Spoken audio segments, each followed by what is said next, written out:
Hello my dear students, again welcome to JK Gyan institute. तो आज की इस वीडियो में अपन बात करने जा रहे हैं नंबर सिस्टम का लेक्चर नंबर 6 देख रहे हैं आप लोग। इससे पहले हम लोग 5 लेक्चर कर चुके हैं। 5 लेक्चर में हम लोग ने कितना सारा कॉन्सेप्ट सीखा। ओके, तो यहाँ पे अब हम लोग क्या करेंगे भैया, नंबर सिस्टम के बारे में आपको अच्छे से फील आ गई है। 5 लेक्चर जिसने हमारे देखे नहीं देखे हैं तो फटाक से आप लोग देखिए, ठीक है, देर बिल्कुल भी नहीं कीजिए और देखिए हमारा इसके बाद लेक्चर नंबर 6। तो लेक्चर नंबर 5 तक हमने एकदम बेसिक कॉन्सेप्ट सीखे। अब हम पढ़ेंगे उन पे बेस्ड कुछ क्वेश्चंस, ठीक है। तो यहाँ पे अब हम लोग कुछ कॉन्सेप्ट पे बेस्ड क्वेश्चन लेके आते हैं जो हम लोग पहले पढ़ चुके हैं। अब हम लोग यहाँ पे देखेंगे कि किस तरीके से उनको यूज़ करना है।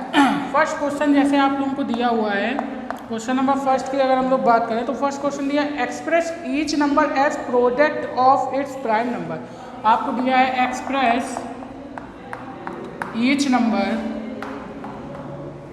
एक्सप्रेस ईच नंबर, ठीक है, एज अ प्रोडक्ट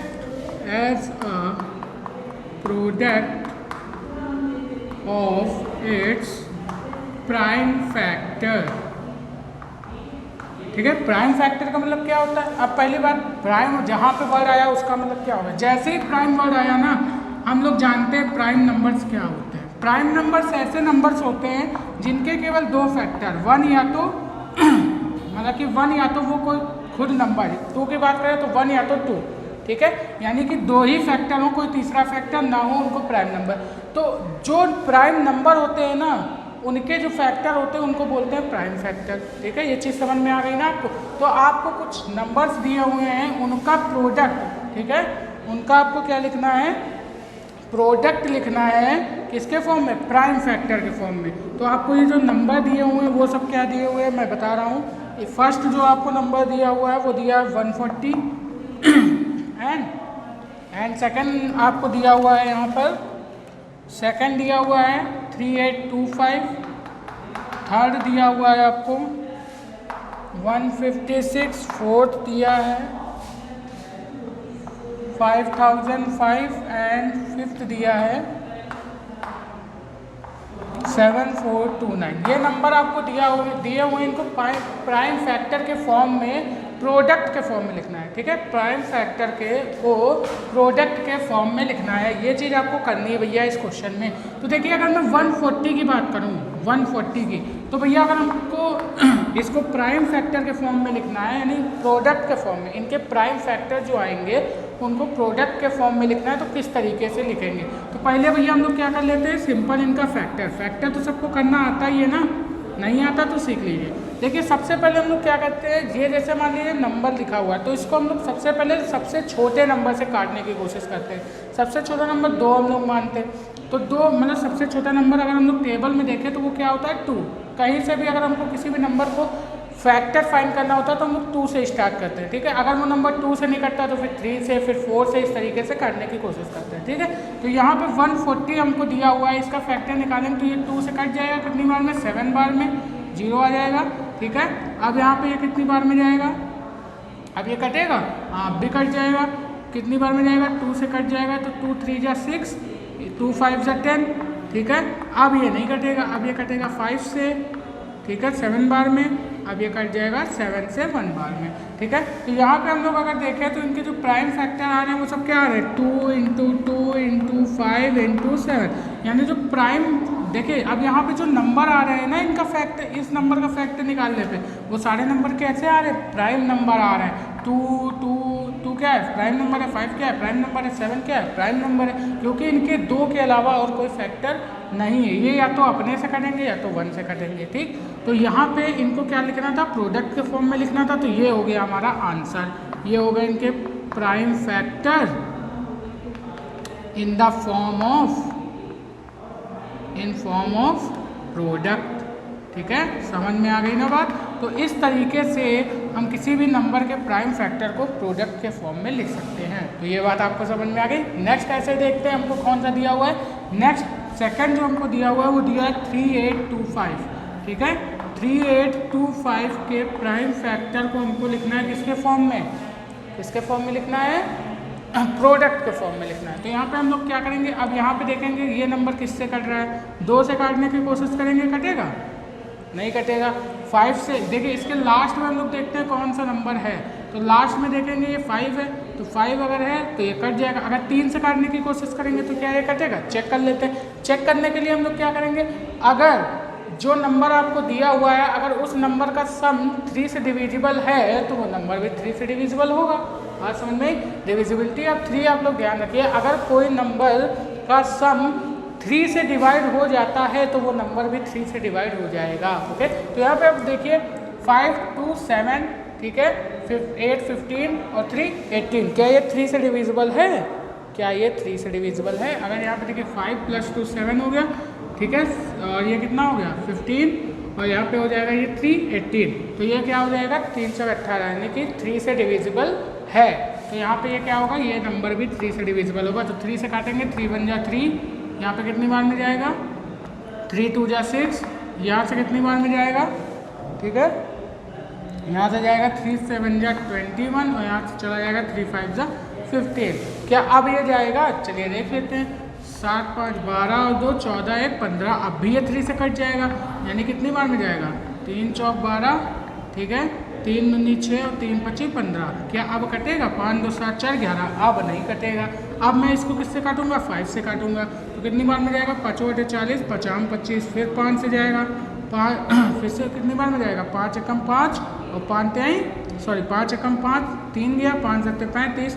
अब ये किससे कटेगा, 17 से कटेगा, क्योंकि 17 एक खुद प्राइम नंबर है, तो ये 17 से 1 बार में चला जाएगा। ठीक है, तो ये आ गए इनके प्राइम फैक्टर। तो यहाँ पे 3 क्या है, प्राइम नंबर है, 5 क्या है, प्राइम नंबर है, 17 भी एक प्राइम नंबर है। तो अगर इनको हमको लिखना है प्रोडक्ट के फॉर्म में, तो हम लोग इसको किस तरीके से लिखेंगे, 3 × 3 × 5 × 5 × 17। ये हो गया इनका प्रोडक्ट फॉर्म प्राइम फैक्टर्स का। समझ में आ गई ना बात। इसी तरीके से आप लोग 3rd, 4th, 5th सारे क्वेश्चन कर सकते हैं। तो मैंने 2 क्वेश्चन बताया, बाकी आपके प्रैक्टिस सेट में मैं डाल देता हूँ, आप लोग प्रैक्टिस करिएगा। ओके, ये क्वेश्चन आप लोग फटाक से नोट करिएगा, फटाक से इसकी प्रैक्टिस जरूर करिएगा, ठीक है, जिससे आपको यह कॉन्सेप्ट अच्छे से क्लियर हो जाए। ठीक, अब बढ़ते हैं अपने नेक्स्ट क्वेश्चन की तरफ। अब देखिए स्टूडेंट, नेक्स्ट क्वेश्चन हमको दिया हुआ है, find the LCM and HCF of following pairs of integer, ठीक है, of integer and verify that LCM and HCF equal to product of the 2 number. ठीक है, आपको क्या करना है, ये कुछ नंबर्स आपको दिए हुए हैं, इनके एलसीएम और एचसीएफ फाइंड करने हैं। ठीक है, और वेरीफाई करना कि एक फॉर्मूला होता है, अगर कोई 2 नंबर हो, उनका एचसीएफ और एलसीएम, ठीक है, जो होता है उसके अगर मल्टीप्लाई कर दिया जाए और उन 2 नंबर्स को मल्टीप्लाई कर दिया जाए, तो जो नंबर्स होते हैं वो इक्वल आते हैं। समझ में आई बात, नहीं आई? देखिए, जैसे मान लीजिए 510 है, 92 है, अगर इसका मैं एचसीएफ निकालूं और एलसीएम निकालूं, ठीक है, इनको मैं मल्टीप्लाई करूं और इन दोनों नंबर को मल्टीप्लाई करूं, ओके, तो ये जो हमारा आंसर आता है ना, प्रोडक्ट ऑफ 2 नंबर, यानी इन दोनों नंबर को मल्टीप्लाई करूं, जो आंसर आता है वो सेम आता है।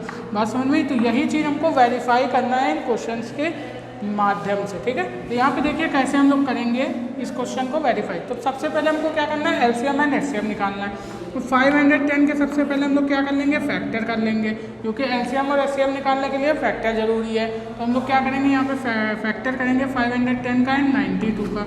ठीक है, तो यहाँ पे फैक्टर जब हम लोग करेंगे तो 2 से जाएगा, 2 × 2 = 4, यहाँ पे कितना आ जाएगा, 2 × 5 = 10, 2 × 5 = 10। ठीक है, अब ये किससे जाएगा, 5 से जाएगा।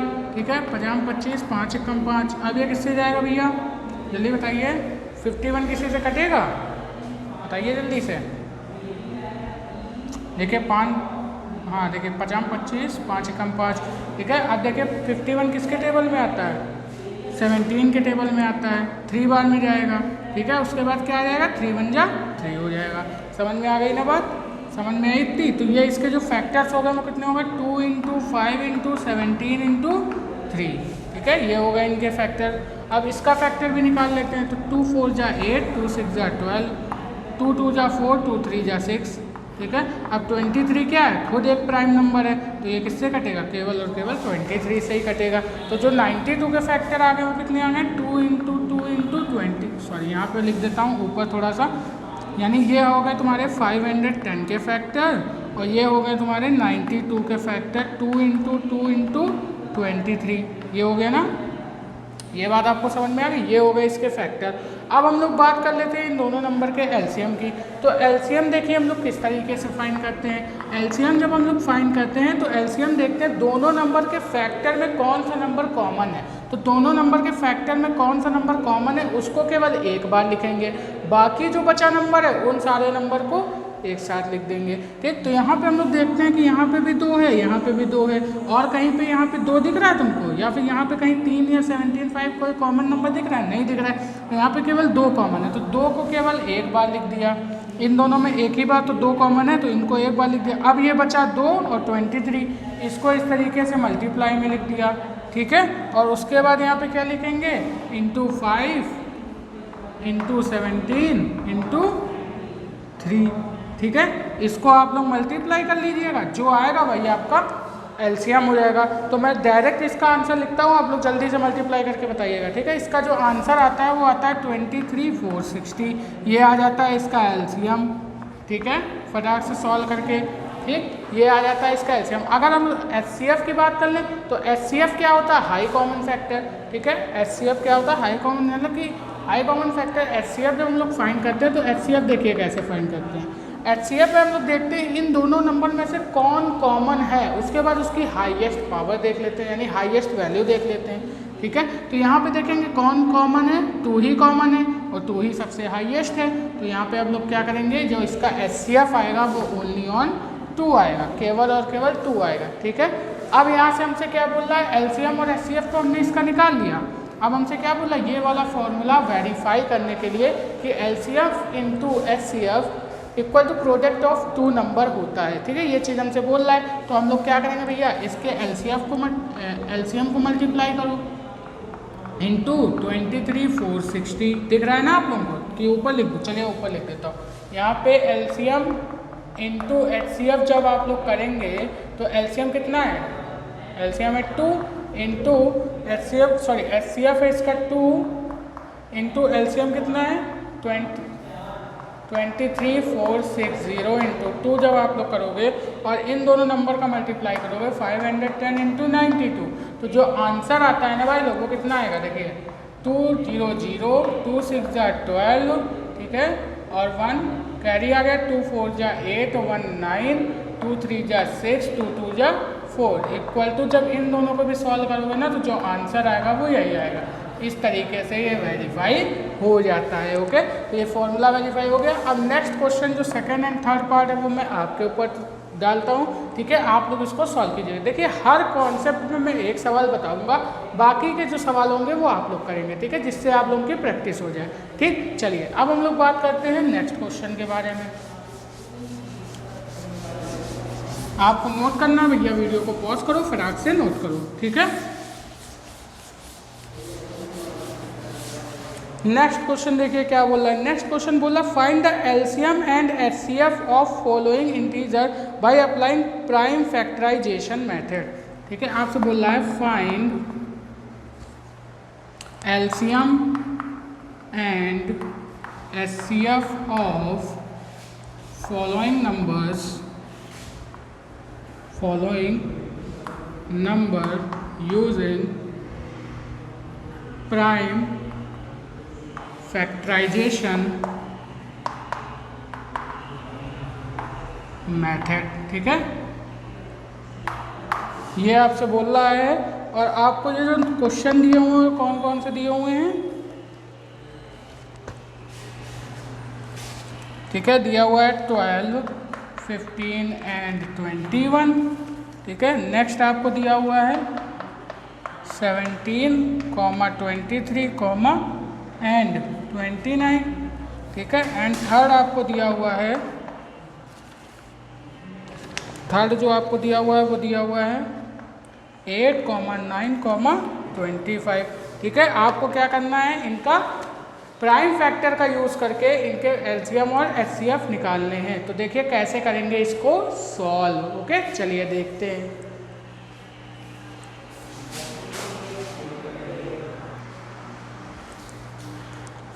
तो अब देखिए स्टूडेंट्स, हमने पिछले क्वेश्चन में प्राइम फैक्टराइजेशन तो सीख लिया कैसे होता है। हर एक नंबर का हम लोग क्या करेंगे, फैक्टर निकालेंगे और उनका एलसीएम और एचसीएफ फाइंड करेंगे। तो फर्स्ट क्वेश्चन देख लेते हैं, सेकंड और थर्ड आप करेंगे। Okay done. चलिए फर्स्ट क्वेश्चन देखते हैं। आपको 12 दिया है, 15 दिया है एंड 2 दिया है कि 21 है, 21 है यहाँ पे, ठीक है 21 है, ये आपको दिया हुआ है। ठीक, तो हम लोग क्या करेंगे, अब अलग अलग इन सबके फैक्टर निकालना चालू करेंगे। ठीक, अलग अलग फैक्टर है, प्राइम फैक्टर में ये तो देखा। देखिए 2 6 जा 12, 2 3 जा 6, 3 1 जा 3, इसका हो गया। 3 5 जा 15, 5 1 जा 5, 3 7 जा 21, 7 1 जा 7। समझ में आ गया ना, ये हो गया इसका फैक्टर। समझ में आ गई। अब देखिए इसमें हमको क्या करना है, इनका एलसीएम और एचसीएफ फाइंड करना है। तो 12 का जो फैक्टर आया वो कितना आया, 12 का जो फैक्टर आया 2 × 2 × 3 आया, ठीक है। 15 का जो फैक्टर आया वो आया 3 × 5 एंड 21 का जो फैक्टर आया वो आया 21 × 7। अब देखेंगे इन तीनों में से कॉमन कौन दिख रहा है हमको, सॉरी 21 नहीं, 3 × 7 ये देखा। अब हम लोग इसमें एलसीएम फाइंड करना, तो एलसीएम हमने बताया जो कॉमन होगा उसको एक बार लिखेंगे, बाकी को मल्टीप्लाई के साथ लिख देंगे। तो इसमें कॉमन कौन दिख रहा है, 3, ओनली 3 कॉमन दिख रहा है। तो 3 को केवल एक बार लिखेंगे, इंटू 2 × 2 × 5 × 7, ये हो जाएगा हमारा एलसीएम। ठीक है, 5 दूनी 10, 10 दूनी कितना होता है 20, 20 × 60, 60 6 7 42, 420। ठीक है, इसका एलसीएम कितना आ जाता है, 420 आ जाता है। ओके, तो एचसीएफ की अगर हम लोग बात करें तो एचसीएफ हम लोग देखेंगे इन तीनों में से कौन सबसे ज़्यादा कॉमन है। ठीक है, यानी मोस्ट कॉमन कौन है, तो 3 है सबसे ज़्यादा कॉमन इसमें। ठीक है, इसके अलावा अब हम लोग देख लेंगे हाईएस्ट इसमें से कौन कॉमन है, तो हाईएस्ट 3 है। तो इसका एलसीएम सॉरी जो एचसीएफ होगा, हाई कॉमन फैक्टर, वो कितना आ जाएगा, 3 आ जाएगा। तो एलसीएम हो गया 420 एंड एचसीएफ हो गया 3। तो इस तरीके से आप लोग ये सारे क्वेश्चन कर लेंगे। सिंपल कॉन्सेप्ट है, सेम एकदम इसी तरीके से ये दोनों क्वेश्चन हो जाएंगे। ओके, चलिए अब हम लोग बढ़ते हैं थोड़ा नेक्स्ट टॉपिक, और हमको कवर करानी है इसमें एक्सरसाइज 1 ठीक है, एक्सरसाइज 1.4।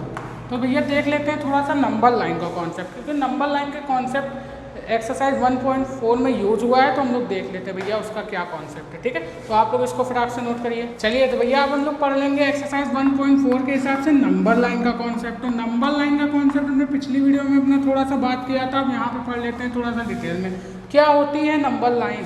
देखिए किसी भी नंबर को कैसे पता करें कि ये छोटा है कि बड़ा है। ठीक है, जैसे आपसे पूछा जाए कि 2 और 3 में से 2 बड़ा है कि 3 बड़ा है, ठीक है, तो आप बोलेंगे सर 3 बड़ा है। तो कैसे पता चला, तो ये सारी जो कॉन्सेप्ट है ना, ये सब नंबर लाइन से निकल के आए हैं। ठीक है, जैसे आप लोग को छोटे में कभी कभी कन्फ्यूजन होती होगी -2 और -3 में से कौन सा बड़ा है, -2 बड़ा है कि -3 बड़ा है।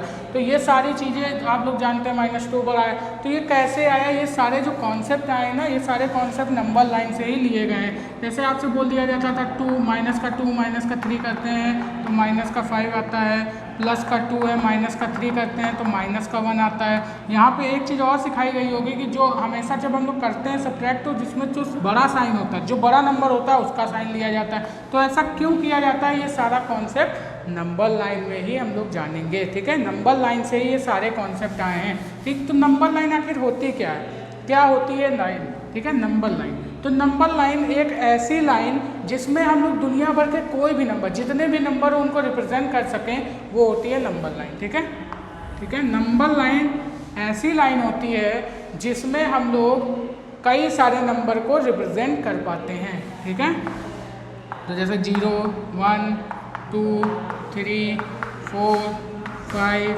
6 7 ऐसे ऐसे करके प्लस इनफाइनाइट तक, ये -1 -2 -3 -4 -5 इनफाइनाइट तक। ठीक है, तो ये सारे कैसे नंबर हैं, हमारे इंटीजर्स हैं। इन अगर पूरी लाइन के बारे में बात करें तो ये हमने पढ़ रखा है, क्या ये इंटीजर है।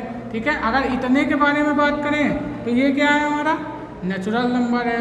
अगर इसको 0 को भी इंक्लूड कर लें तो ये होल नंबर है। अगर पूरे के बारे में बात करें तो ये क्या है, इंटीजर्स हैं। ठीक है, अगर ये पूरे के बारे में हम लोग बात करें तो ये सब क्या है, इंटीजर्स हैं। ठीक, तो यहाँ पे हम लोग बात की थी, ये सारी चीज़ें हम लोग अपने पिछले लेक्चर में डिस्कस कर चुके हैं। तो यहाँ पे हम लोग पढ़ेंगे थोड़ा सा नंबर लाइन के कॉन्सेप्ट को। ठीक, तो हमको क्या दिखाना था कि भैया ऐसी लाइन जिसमें हम लोग क्या कर सकें, बहुत सारे नंबर को रिप्रेजेंट कर सकें, वो नंबर लाइन होती है। ठीक, अब जैसे हमको बोल दिया भैया आप हमको बताइए कि 2 को नंबर लाइन पे रिप्रेजेंट कीजिए, कैसे रिप्रेजेंट करेंगे। आप क्या करेंगे, एक लाइन खींचेंगे 0 1 2, ठीक है, इस तरीके से गैपिंग देंगे 1 2, ठीक है। तो ये क्या हो गया, ये 2 है, आपने देख रहे हैं भैया 2 यहाँ पे है, नंबर लाइन पे आपने डिनोट कर दिया। अब आपको जैसे बोल दिया 3.4 को नंबर लाइन पे डिनोट कीजिए, तो आप कैसे डिनोट करेंगे, ठीक है। तो आप जानते हैं भैया 3.4 जो है वो कहीं 3 और 4 के बीच में लाई कर रहा होगा। वो कहाँ लाई कर रहा होगा, 3 और 4 के बीच में, ठीक है, लाई कर रहा होगा। तो हम लोग क्या करेंगे, 3 और 4 को थोड़ा सा मैक्सिमाइज कर लेंगे इस तरीके से। ये रहा 3, ये रहा 4। अब 3.4 दिखाना है तो 3 और 4 के बीच में क्या आएगा, 3.1 आएगा, 3.2 आएगा, 3.3 आएगा, 3.4 आएगा, ठीक है। उसके बाद 3.5 3.5 6 इस तरीके से आएंगे नंबर कई सारे, ठीक है। 10 तक इनको अगर हम लोग डिवाइड करें तो उसके बाद कहीं आएगा 4, समझ गए। तो ये 3.1 3.2 3.3 3.4, तो ये रहा हमारा 3.4। इसको हमने इस तरीके से डिनोट कर दिया, ठीक है, समझ में आ गया ना। तो इस तरीके से हमने क्या किया, इसको नंबर लाइन पे डिनोट कर दिया। अगर मुझसे बोल देता कि भैया आप डिनोट कीजिए 1/2 को नंबर लाइन पे, किसको डिनोट करना है, 1/2 को, या फिर बोल देता 1/5 को नंबर लाइन पे डिनोट कीजिए। तो 1/5 का मतलब क्या आप समझ रहे हैं, बताइए। 1/5 का मतलब आप क्या समझ रहे हैं कि 1 से 5 के बीच में, बात समझ में नहीं, मतलब 5 में से एक भाग। अगर मैं बोलूँ कि ये 1/5 लिखा है तो 1/5 का मतलब क्या है, 5 हिस्से हैं, उसमें में से एक हिस्सा, बात समझ में। तो 1/5 को अगर मैं डेसिमल फॉर्म में लिखूँ तो लिख सकता हूँ 0.1। तो 0.1 कहाँ लाई करेगा, 0 और 1 के बीच में कहीं लाई करेगा ना, 0 और 1 के बीच में मान लेता हूँ यहाँ लाई करेगा। जब इसको जूम करके लिखेंगे इस तरीके से, ये है 0 ये है 1, तो यहाँ पे आएगा 0.1 0.2 0.3 इस तरीके से आएगा ना। तो यहाँ पे इस तरीके से हम लोग रिप्रेजेंट कर सकते हैं इसको, ठीक है। 0.2 यहाँ लाई करेगा, इसको मैंने रिप्रेजेंट कर दिया, ओके। तो इसी टाइप के क्वेश्चन आपके एक्सरसाइज 1.4 में दिए हुए हैं, ठीक है। तो यहाँ पे हम लोग बात कर लेंगे एक्सरसाइज 1.4 के बारे में। इससे पहले लेकिन हम लोग देखेंगे कुछ कंसेप्ट, ठीक है। तो यहाँ पे इस तरीके से हमने इसको डिनोट कर दिया, ठीक। लेकिन अगर बात करता इसी नंबर लाइन पे हमसे बोलता √4 को डिनोट करो, किसको डिनोट करना है, √4 को। अगर हमसे बोलता ये हमारी नंबर लाइन, ये 0 1 2 3 4 5 6 इनफाइनाइट तक, -1 -2 -3, ठीक है, -4 इनफाइनाइट तक माइनस का, ठीक। तो यहाँ पे बोलता है अगर आप लोग √4 को डिनोट कीजिए, √4 को डिनोट कीजिए, तो आप क्या लिखते हैं, √4 इक्वल टू कितना होता है, 2 होता है, बात समझ में आई। अगर मैं यहाँ पे लिखता है x², तो x² = 4, तो आप क्या लिखते हैं, x = ±2, ठीक। लेकिन अगर मैं यहाँ पे लिख देता x √4, तो आप लिखते हैं x = 2। आप पूछेंगे सर क्यों, तो यहाँ पे x² मैं देखूंगा x की पावर जितनी है भैया उसके उतने रूट हो सकते हैं। यहाँ पे x की पावर 1 है तो इसका केवल एक रूट होगा, कितना, 2। बात समझ में आ रही है ना आप लोगों को, एकदम अच्छे समझ में आ गई ना। चलिए अब यहाँ पे अगर हम लोग बात करें √4 को नंबर लाइन पे डिनोट करने को, तो √4 क्या है, √4 को जब हम लोग रूट निकालते हैं तो ये 2 का परफेक्ट स्क्वायर है, इसका आंसर 2 आता है। तो 2 कहीं यहाँ पे है, तो 2 इस तरीके से हम नंबर लाइन को डिनोट कर सकते हैं, यानी 2 को हम लोग √4 भी लिख सकते हैं और 2 भी लिख सकते हैं। बात समझ में आ गई। अगर हमसे बोलता है इसी तरीके से √2 को नंबर लाइन पे डिनोट करो, √2 को नंबर लाइन पे डिनोट करो, तो किस तरीके से हम लोग डिनोट करते हैं। तो इससे पहले वाले एक्सरसाइज में हमने बताया था √2 का मतलब इसी तरीके से एक कॉन्सेप्ट आया था 1.2 में कि 1.3 में √5 को नंबर लाइन पे डिनोट करने का। तो वहाँ पे हमने एक कॉन्सेप्ट बताया था पाइथागोरस थ्योरम का, उसी थ्योरम का यूज़ करके हम यहाँ पे √2 की वैल्यू निकालेंगे। देखिए कैसे √2 को कैसे नंबर लाइन पे डिनोट करेंगे। ये रही नंबर लाइन 0 1 2 3 4 5, ठीक है, -1 -2 -3 -4 -इनफाइनाइट +इनफाइनाइट, ठीक। इस तरीके से हमने बना लिया एक नंबर लाइन, पहले ड्रॉ कर लिया। अब हमको दिखाना है √2 को नंबर लाइन पे कैसे डिनोट करें। तो √2 को नंबर लाइन पे डिनोट करने के लिए हमने बताया था अगर कोई नंबर n है अगर कोई नंबर n है उसको नंबर लाइन पे डिनोट करना है तो उसके एक कम नंबर का फैक्टर हमको पता होना चाहिए, सॉरी उसके एक कम नंबर का रूट हमको पता होना चाहिए। ठीक है, तो यहाँ पे हमने क्या किया, यहाँ पे अगर n नंबर है इसको हमको नंबर लाइन पे डिनोट करना तो n-1 का रूट हमको पता होना चाहिए, यानी रूट n को अगर हमको नंबर लाइन पे डिनोट करना है तो n-1 का रूट हमको पता होना चाहिए। समझ में आई? कोई नंबर है n, इसका रूट है, फिर से सुनिए, कोई नंबर है n, इसका रूट है, इसको हमको नंबर लाइन पे डिनोट करना है तो हमको रूट n-1 की वैल्यू पता होनी चाहिए। ठीक, तो अगर हमको रूट 2 है, ठीक है, रूट 2 को हमको नंबर लाइन पे डिनोट करना है तो हमको किसकी वैल्यू पता होनी चाहिए, रूट 2 - 1 की, यानी रूट 1 की। तो रूट 1 की वैल्यू क्या होती है, 1 होती है, तो 1 हमारा यहाँ पे लाई कर रहा है। बात समझ में, यानी 1 की वैल्यू हमको पता है। ठीक, तो 1 से अब हम लोग क्या करेंगे, एक परपेंडिकुलर ड्रॉ करेंगे जो कि 1 यूनिट का होगा हमेशा। बात समझ में, देखिए कैसे हम 1 यूनिट का ही ड्रॉ करते हैं।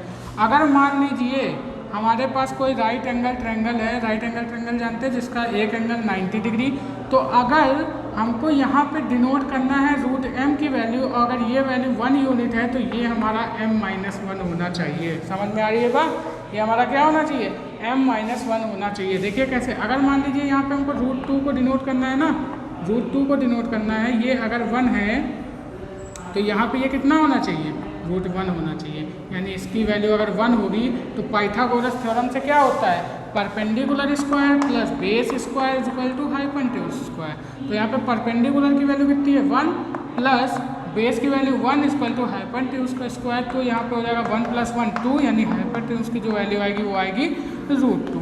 बात समझ में, तो ये एक बेसिक फॉर्मूला है। अगर हमको रूट m की वैल्यू निकालनी है तो यहाँ पे ये 1 होना चाहिए और ये कितना होना चाहिए, m-1 होना चाहिए। ये चीज़ आपको समझ में आ गई ना। तो इसी वजह से हम लोग यहाँ पे क्या लेते हैं, परपेंडिकुलर हमेशा 1 यूनिट ही लेते हैं। ठीक है, रूट 2 की वैल्यू अगर निकालनी हो तो।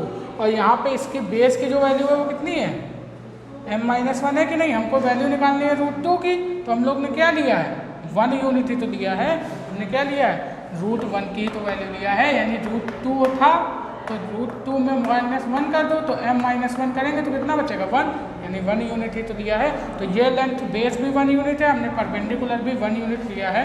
अब इस तरीके से हम लोग क्या करेंगे, पाइथागोरस थ्योरम का यूज़ करके यहाँ से इसकी वैल्यू, अब मान लीजिए इस लेंथ को अगर मैं इससे क्या कर दूँ, अटैच्ड कर दूँ, तो ये क्या बन जाता है, एक राइट एंगल ट्रायंगल बन जाता है। ठीक, तो अगर मुझको इसकी ये वाली लेंथ पता करनी हो, ये 1 यूनिट है, ये भी 1 यूनिट है, तो हम लोग क्या करेंगे, यहाँ से पाइथागोरस थ्योरम लगाएंगे, बेस का square equal two plus perpendicular का स्क्वायर इक्वल टू हाइपोटेन्यूज का स्क्वायर, यही तो करेंगे। तो बेस कितना है 1 का स्क्वायर प्लस परपेंडिकुलर कितना है 1 का square is equal to hypotenuse का स्क्वायर। तो यहाँ पे हाइपोटेन्यूज का स्क्वायर इज इक्वल टू कितना आ जाएगा 2, तो हाइपोटेन्यूज इज इक्वल टू कितना आ जाएगा √2। बात समझ में आ गई। तो ये वैल्यू हो जाएगी √2। अब इसको रिप्रेजेंट करना है हमको नंबर लाइन पे, तो हम क्या करेंगे, यहाँ पे रखेंगे प्रकार और ये वाली लेंथ मेजर कर लेंगे। ठीक है, ये वाली लेंथ मेजर करके हम लोग क्या करेंगे, यहाँ से एक सर्कल ड्रॉ करेंगे इस तरीके से। ठीक है, यहाँ से क्या करेंगे, एक सर्कल ड्रॉ करेंगे, ये देखिए यहाँ पे रखा। ठीक है, इस तरीके से ये लेंथ मेजर करी और यहाँ पे लगाया मैंने, इस तरीके से सर्कल ड्रॉ करेंगे। तो ये पॉइंट, ये चीज़ जहाँ पर ये जो लाइन है, ये जो सर्कल की लाइन है, ये जिस पॉइंट पर इस लाइन को कट करेगी वहीं कहीं होगा √2 हमारा। बात समझ में आ गई ना, वो कहाँ, ये कहाँ होगा, √2 होगा। तो इस तरीके से हम लोग क्या कर सकते हैं, नंबर लाइन पे रूट वाली वैल्यूज़ को डिनोट कर सकते हैं। तो इस तरीके से हम लोग √5 को भी डिनोट कर सकते हैं, √7 को भी डिनोट करते हैं, √2 को, √3 को, सबको इसी तरीके से डिनोट कर सकते हैं। ठीक, तो आगे मैं आपको कुछ क्वेश्चन दे देता हूँ, आप नंबर लाइन पे डिनोट कीजिए √3 को, √7 को। ठीक है, ये आपका होमवर्क है, डिनोट करके देखिएगा। ठीक है, ये कॉन्सेप्ट अगर आपको अच्छे समझ में आ गया होगा तो आराम से कर लें, कहीं कोई दिक्कत होगी तो कमेंट बॉक्स में पूछ लीजिएगा। ओके, अब बढ़ते हैं हम लोग अपने एक्सरसाइज के क्वेश्चन पे भैया। ठीक है, नंबर लाइन के बारे में देख लिया हमने, किस तरीके से नंबर्स को डिनोट करेंगे नंबर लाइन पे। ठीक है, आगे नंबर लाइन और भी डिटेल में है, लेकिन ये पढ़ेंगे हम लोग हायर क्लास में थोड़ा सा डीप में, तो यहाँ पे बस जितना काम है उतना पढ़ते हैं। ठीक है, चलिए, तो यहाँ पे अब हम लोग पढ़ेंगे एक्सरसाइज 1.4। तो एक्सरसाइज 1.4 का 2 क्वेश्चन है हमारी एक्सरसाइज में, देख लेते हैं दोनों को। तो फर्स्ट क्वेश्चन हमसे क्या बोल रहा है, विजुअलाइज 3.765 ऑन द नंबर, ठीक है, लाइन यूजिंग सक्सेसिव मैग्निफिकेशन। ठीक है, सक्सेसिव मैग्निफिकेशन से आप कंफ्यूज हो रहे हैं, नया वर्ड है, कैसे क्या करें।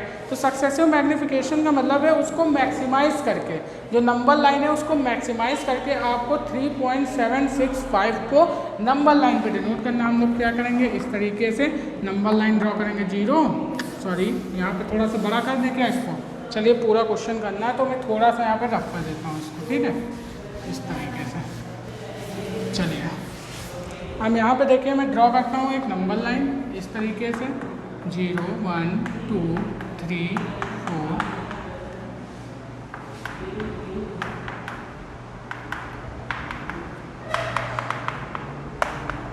ठीक है, इस तरीके से मैंने डिनोट किया।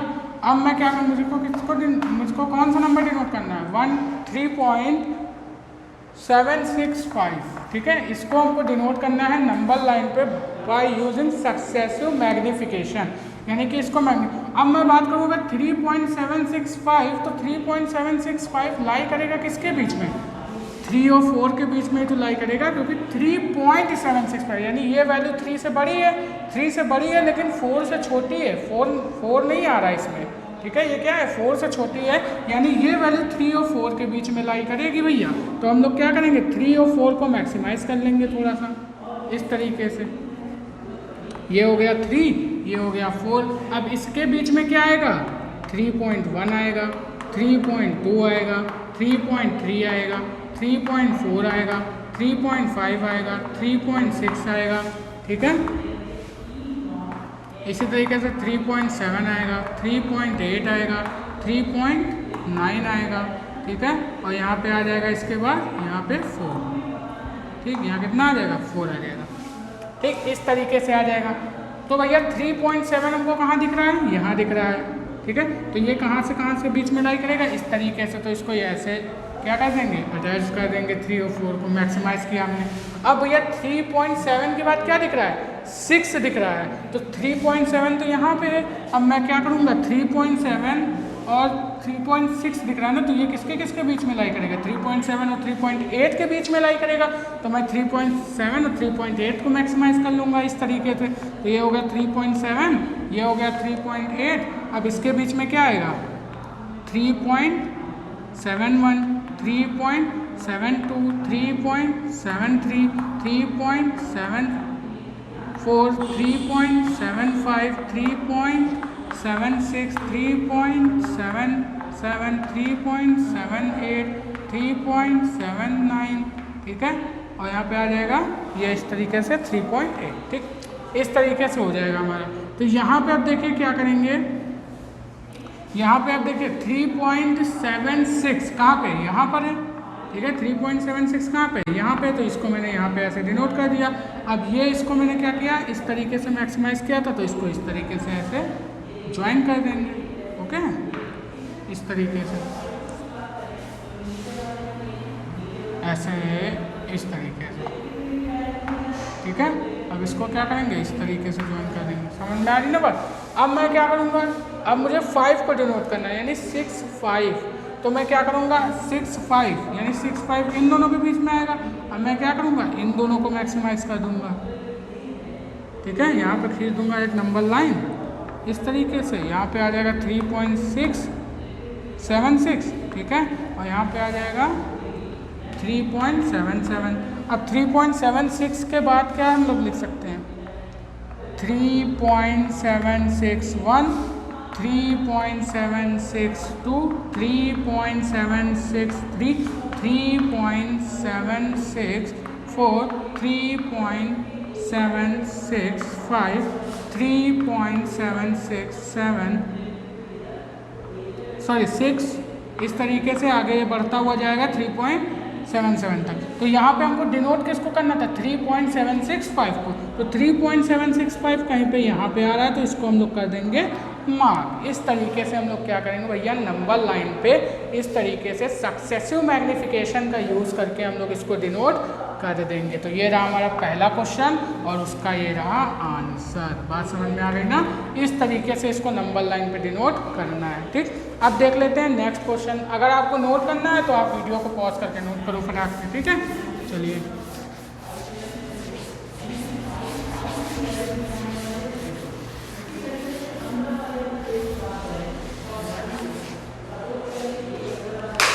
नेक्स्ट हमको देखना है क्वेश्चन नंबर 2 क्या बोला है। क्वेश्चन नंबर 2 बोला visualise 4.26 on the number line of 4 decimal places. अब 4 डेसिमल मतलब ये इस पे बार लगा हुआ है इस तरीके से, तो बोला इसको विजुअलाइज करना है नंबर लाइन पे केवल 4 डेसिमल प्लेसेस पे। बात समझ में, यानी कि इसको मैं लिख सकता हूँ 4.2626, केवल इतना ही हमको करना है। ये आगे जाएगा लेकिन हमको केवल इतने ही नंबर दिखाने हैं। बात समझ में, ये मैं लिनियर ब्रैकेट लगा रहा हूँ, मतलब इतने ही नंबर दिखाने हैं, 4 डेसिमल दिखाना है हमको। ठीक, तो कैसे करेंगे, फिर से हम नंबर लाइन ड्रॉ करेंगे 0 1 2 3 4 5 6, ठीक है, ऐसे प्लस इनफाइनाइट तक, फिर -1 -2 -3 -4 -5, ठीक है, इस तरीके से माइनस इनफाइनाइट तक। अब हम क्या करेंगे यहाँ पे देखेंगे 4.26 यानी 4 से बड़ा है लेकिन ये 5 से छोटा है, यानी ये लाई किसके बीच में करेगा 4 और 5 के बीच में। तो 4 और 5 को हम लोग क्या कर लेते हैं थोड़ा सा मैग्नीफाई, ये रहा 4 ये रहा 5। अब हमको बात करनी है 4.2 के बारे में, ठीक है, तो 4.2 के बारे में हमको बात करनी है, तो ये आ गया 4.1, ये रहा 4.2 कहीं यहीं पे होगा, इस तरीके से 4.3 ये आगे बढ़ता चला हुआ जाएगा। ठीक है, तो इस तरीके से आप लोग आगे लिख लीजिएगा। ओके, तो अच्छा मैं लिख देता हूँ 4.5 4.6 4.7, इस तरीके से 4.8 फिर 4.9, इस तरीके से जाएगा। 4.2 यहाँ पे मैं इसको लिख सकता हूँ 4.2626 ऐसे, तो मुझको 4 डेसिमल तक दिखाना है। तो 4.2 यहाँ पे आ गया ना, यहाँ पे मैंने दिखाया। अब हमको दिखाना है आगे नंबर 6, क्या दिखाना है 6 दिखाना है। तो मैं क्या करूँगा, इसको ये जो 6 आएगा ये 4.2 4.3 के बीच में आएगा, तो मैं क्या करूँगा इसको और मैक्सिमाइज कर दूँगा इस तरीके से। ठीक है, ये आ गया 4.2 और ये रहा 4.3। ठीक है, अब मैं क्या करूँगा इनके बीच में लिख सकता हूँ 4.21 4.22 4.23 4.25 4.26 4.27 4.28 4.29, ठीक है, और इसी तरीके से कितना लिख सकता हूँ 4.30, ठीक है, इस तरीके से मैं लिख सकता हूँ, यानी 3 लिख सकता हूँ, यानी 4.3 तो यहाँ पे लिखा ही हुआ है। ठीक, तो ये हो गया हमारा, इस तरीके से मैंने लिख दिया। अब मैं यहाँ पे देखता हूँ 4.26 कहाँ है, तो 4.26 ये रहा। अब मुझे अगेन क्या करना है 4.62 अगेन दिखाना है, तो मैं क्या करूँगा फिर से 4.262, तो ये किसके बीच में आएगा 4.27 के बीच में 4.26 के बीच। भैया बात समझ में आ रही है ना आपको? अगर नहीं समझ में आए तो प्लीज़ आप कमेंट बॉक्स में हमसे पूछ सकते हैं, आराम से मैं एकदम अच्छे से बता दूंगा। ठीक है, कोई भी दिक्कत मत कीजिएगा, आराम से एकदम ध्यान से देखिएगा इसको। ठीक है, तो ये किसके बीच में लाई करेगा इसके। अब मैं क्या करूँगा इसको मैक्सिमाइज कर दूँगा इस तरीके से। तो जब मैं इसको मैक्सिमाइज करूँगा, ठीक है, तो यहाँ पे आ जाएगा तुम्हारा क्या 4.26 और यहाँ पे आ जाएगा ये नंबर लाइन, यहाँ पे आ जाएगा तुम्हारा 4.27। अब यहाँ पे हम लोग फिर से नंबर लाइन को ड्रॉ करेंगे 4.261 4.262 4.263 4.264 इस तरीके से आगे आप लोग अब तो लिख लेंगे ना, अब तो एवरेज पड़ गई, लिखते जाइए। तो अब देखिए यहाँ पे क्या करना है 4.262 को डिनोट करना था, तो ये हो गया। अभी हमने कहाँ तक डिनोट किया 3 डेसिमल एक्सप्रेशन, हमसे बोला क्या है 4 डेसिमल एक्सप्रेशन, नहीं अभी 6 और करना है। तो यहाँ पे क्या करेंगे, अब इन दोनों के बीच को मैक्सिमाइज कर लेंगे, यानी इसको और इसको। बात समझ में आ रही? मैं दूसरे चौक से कर दूँ क्या, ये ठीक है, अब मैं क्या करूँगा, इसको ऐसे मैक्सिमाइज़ करूँगा, ठीक है। जब इसको मैक्सिमाइज़ करूँगा, दिख रहा है ना आप लोगों को? चलिए मैं एक बार चेक कर लेता हूँ दिख रहा है कि नहीं दिख रहा है। हाँ चलिए, अब मैं इसको एक बार मैक्सिमाइज़ करूँगा, तो जब इसको मैक्सिमाइज़ करूँगा तो आ जाएगा 4.262 यहाँ पर, और नंबर लाइन ऐसे ड्रॉ करूँगा, ठीक है। तो यहाँ पे कहीं पे आएगा कितना, 4.263 ये आ जाएगा, ठीक। अब यहाँ पे हमको नंबर लाइन पे ड्रॉ करना है, तो 4.262, ठीक है, 26, ठीक है, सॉरी 21, 4.26, 22, 4.26, 23, 4.26, 24, ठीक है, इस तरीके से। अब इस तरीके से 4.2625, तो उसके बाद इसके बाद क्या आ जाएगा 4.2623। तो हमको क्या करना था, अगेन ड्रॉ करना था 4.2626, ठीक है, ये डिनोट करना था। तो इसके बाद हम लोग क्या करेंगे, फिर से 4.2626, तो ये कहीं यहाँ आ रहा है, बात समझ में आई। तो इस तरीके से हमने क्या किया, इसको रिप्रेजेंट कर दिया। तो भाई लोग आपको क्वेश्चन नंबर 2 और 1 आई होप अच्छे से समझ में आ गया होगा। कहीं कोई दिक्कत हो तो आप लोग हमसे पूछ लीजिएगा। ये हो गया आपके एक्सरसाइज 1.4 कंप्लीट। अब नेक्स्ट लेक्चर में हम लोग बात करेंगे एक्सरसाइज 1.5 के बारे में। तो आज की इस वीडियो में बस इतना ही, बाकी हम लोग मिलेंगे नेक्स्ट लेक्चर में, ठीक है। तब तक आप लोग फटाक से हमारे कॉन्सेप्ट क्लियर रखिए। हमारी पिछली वीडियो नहीं देखे हैं तो देख लीजिए, ठीक है। अगर हमारे चैनल पर नए हैं तो हमारे चैनल को सब्सक्राइब कीजिए और अपने दोस्तों में शेयर कीजिए, ठीक है। चलिए, तो अब हम लोग मिलते हैं अपनी नेक्स्ट वीडियो में, तब तक के लिए बेस्ट ऑफ।